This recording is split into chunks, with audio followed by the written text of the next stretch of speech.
Did you know? The comment from Link's uncle when he says, "Save the princess, Zelda is your," has caused a lot of confusion among Western gamers. This is because it seems to imply Princess Zelda has some sort of family relation to Link. However, the line is likely a misinterpretation by the game's English translators. The original Japanese dialogue states, "Save Princess Zelda, you are the princess's," as if Link's uncle was about to say something along the lines of, "You are the princess's only hope." Development of A Link to the Past started long before the Super Nintendo released and took about 3 years to complete. This included a year of experimentation, a year of planning, and a year of actual production. Similar to how the original Legend of Zelda was developed alongside Super Mario Bros., A Link to the Past was purposefully developed alongside Super Mario World and was intended to come out near the Super Nintendo's launch. The idea to return to a top-down perspective was something Zelda creator Shigeru Miyamoto had been planning for years. In fact, he decided the third Zelda would be top-down even before work began on Zelda 2: Adventure of Link. Miyamoto also planned to include a party of characters in A Link to the Past, an elf fighter hybrid, a magical fairy, and a girl.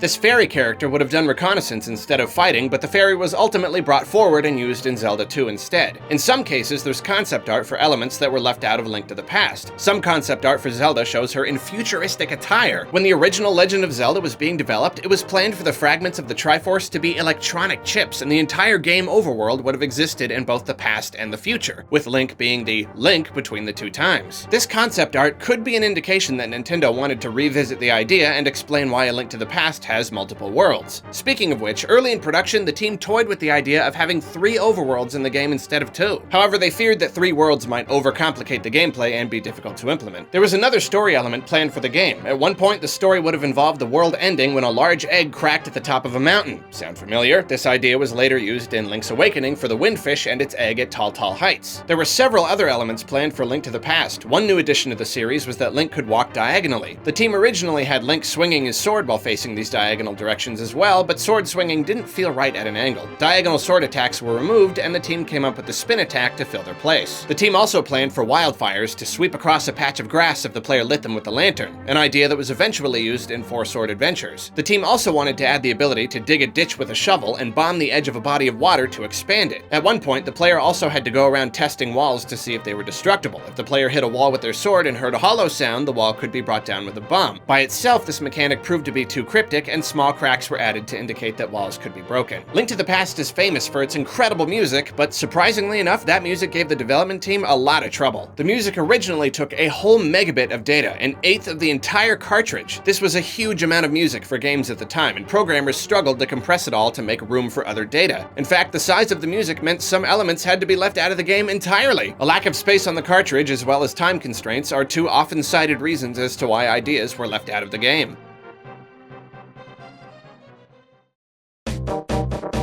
There are a few complete elements in the game's data that, for whatever reason, weren't implemented in the final version. There's a fully programmed but unused enemy in the game that holds a cannon. This cannon soldier will fire in the general direction of the player and, when knocked back after taking a hit, will walk to the position they started in. Unlike other blue soldiers, they take 2 hits to kill instead of 3. There's also an unused skull statue that was intended to appear in the Skull Woods dungeon but can only be viewed by glitching or hacking the game. Interestingly, the statue's design seems to have been reused in the background of Yarna Desert in Link's Awakening. When A Link to the Past was re-released for the Game Boy Advance, the graphic appeared in a new bonus dungeon called Palace of the Four Sword. Although many of Link to the Past's secrets are behind the scenes, some of its secrets can be found in-game. If the player solves the puzzle inside of the swamp ruins, the water will begin to flow and drain the swamp outside. This will cause a fish to appear, flopping around on the ground. If the player brings the fish to the street merchant in Kakariko Village, he'll give the player 21 rupees, 10 arrows, 8 bombs, and a magic jar. If the player goes north of Kakariko Village, they'll see 2 lumberjacks. The Japanese word for lumberjack is kikori, and the name of the childlike race in Ocarina of Time is Kokiri, an anagram of Kikori. Considering the name and that the lumberjacks wear similar green outfits, this may be where the idea for the Kokiri race originated. If the player enters the Waterfall of Wishing, they'll be asked if they want to throw an item into the pond. If the player throws in an item, then responds to the fairy honestly, she'll upgrade whatever item was thrown in. This is likely a reference to the Aesop fable, The Honest Woodsman. In the story, a man accidentally throws his regular old axe into a lake. Then he starts weeping, having lost his only means of livelihood. The god Hermes takes pity on him and goes to retrieve retrieve his axe. Hermes emerges from the lake with a golden axe and asks the man if it's his. The man says that it isn't. Hermes then finds a silver axe and asks the man again. The man says that it isn't his axe either. Because of the man's honesty, Hermes lets him take all 3 axes. A Link to the Past has received a lot of praise over the years, some of which came from within Nintendo itself. During a question and answer session on Nintendo of America's official Twitter account, CEO Reggie Fils-Aimé revealed that A Link to the Past is his all-time favorite game.